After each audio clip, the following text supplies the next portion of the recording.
Okay mga master, ngayon magkakaroon tayo ng tutorial kung paano gumawa ng assist hook para sa jigging, para pang jigging. Ayan, itong gagamitin split rings, solid rings, meron tayong shoe glue, at saka yung assist line natin. Then ito, hooks natin number 6 na hooks, JK hooks para yan mga master. Then yung solid ring natin number 6, then 90 LB yung ating split ring, 30 LB yung ating assist line or assist cord. Ito, umpisa na natin mga master. Yan, buksan na natin assist line natin para sa ating gagawing hooks. Yan, pinas forward ko na mga master para mas mabilis. Yan na. Okay, una-una mga master, sukatin nyo muna kung gaano lang kataas yung assist line na gusto nyo. Pwede nyong habaan, pwede rin mababa lang, depende sa gusto ninyo kung saan kayo masaya. Pero sa akin, gusto ko yung tamang-tama lang yung haba. Depende sa jig na gagamitin yung mga master. Medyo hindi mahaba yung jig ninyo, mababa lang din assist line yung ilagay ninyo. Pero kung mahaba yung mga jig ninyo mga master, for example yung hugot, Night Seeker na Asia Turbo, yung aswang jig, pwede nyong habaan konti yung assist line ninyo or assist cord ninyo para sa gagawin ninyong hooks. Depende na yan sa inyong mga master kung paano nyo gagawin. Yan, lalagyan natin siya ng solid ring number 6 yan na solid ring mga master para medyo matibay, katamtaman lang yung laki, hindi siya ganon kaliit.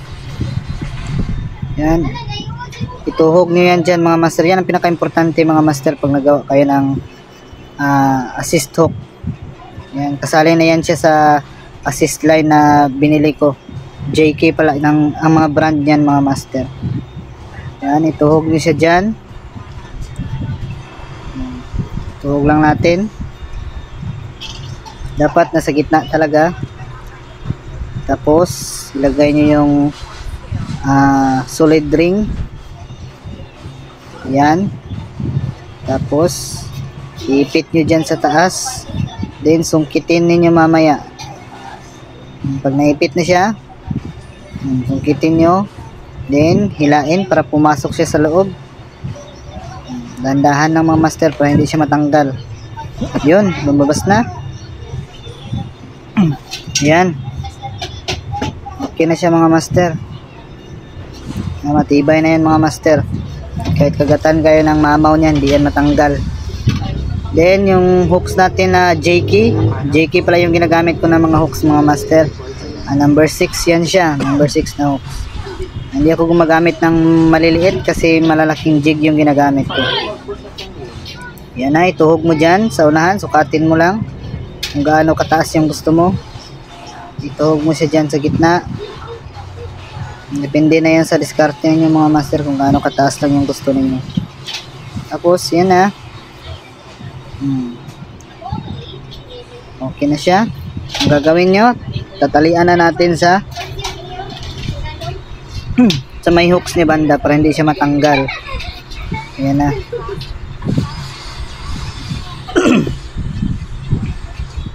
Yan, tatalian na natin. Ewan ko anong tawag dito, basta yan yung ginagamit pang tali mga master. O, ayan na siya. Kinat ko na dyan kasi medyo matagal. Yun na, natalian ko na mga master. Depende sa inyo kung gusto nyo makapal yung tali, kayo bahala. Para mas matibay, kapalan nyo. Yan, ganyan lang ako gumawa ng assist hook. Pwede nyo lagyan ng mga pangpaakit ng isda mga master, yung crystallic na blue, silver or white, depende sa inyo. Pero sa akin, hindi na ako naglalagay kasi nakakapagod ng maglagay pa. Direct na direct. Yan na, ganun ulit. Tuhog lang ulit. Yun, hatiin mo sa gitna yung assist hook mo. Then, tuhugin mo doon sa gitna. Then, ilagay mo doon sa assist ring. Sa solid ring na may hooks na. Kasi, pair kasi yung ginagawa ko na hooks. Dalawa siya. Isang solid ring, dalawang hooks yung magagawa mo. Dalawang hooks na yung malalagay mo. Dalawang hook pala. Yan. Yan na siya mga master. Then, ulitin mo lang yung kanina. Ulitin mo lang yung ginawa ko kanina. Ituhog mo na naman dyan yung another hook. Pagkatapos, talian mo na naman. Yan. Nakita ko na sa inyo. Yan, ganyan yung itsura niya. Then, ituhog mo yung hook dyan. Gaya lang din. Dapat ganyan yung plaster ng mga master ng hook. Para hindi siya baliktad, dapat magkaharap talaga yung dalawang hook mo. Dapat hindi yung sabay sila saan sila nakapwesto dalawa. Dapat sila. Magkaharap silang dalawa. Yan, kagaya niyan. Magkaharap silang dalawa. Then, ganun pa rin, ulit-ulitin lang natin yung kanina. Tali na naman tayo. Kayo bahala kung gusto nyo kapalan yung tali. Sige, kapalan nyo. Sa akin mga master, ganito ako gumawa ng hook. Depende sa inyo kung paano kayo gumawa. Baka sabihin ng iba dyan na hindi ako marunong. Bahala kayo dyan. Basta ito ginagamit ko pag nagjijig ako. So far hindi naman ako naputulan, hindi natanggalan, no? Nahuhuli naman yung mga isda, kahit malalaki nahuhuli naman, hindi naman siya bumibigay, matibay naman. Ilang beses na ako nakahuli ng isda na ganito yung gamit ko. Dati bumibili ako, pero ngayon hindi na, gumagawa na lang ako ng sarili ko. Yan na siya mga master, yung finished product niya. Pero medyo may kulang pa yan siya. Lalagyan pa natin yan ng shoe glue mamaya para mas matibay talaga siya. Yan na, ito ang shoe glue natin. Lagyan natin siya para maging matibay. Pero kung gusto niyo mga master na mas matibay pa talaga, ang ginagawa ko yung rod building epoxy, yun ang ginagamit ko. Na pinapatigas ko muna siya ng konti bago ko ilagay dyan sa assist line ko.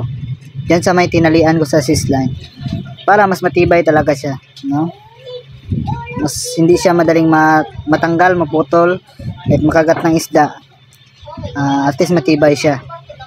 Yan, nilagyan ko na ng shoe glue para hindi siya matanggal. Simple lang yan mga master, pero ilang dugtos tuna na yung nahuli ko. Hindi naman napuputol. Ibig sabihin matibay. At saka ilang ruby snapper na rin yung nahuli ko dyan. Okay, thank you.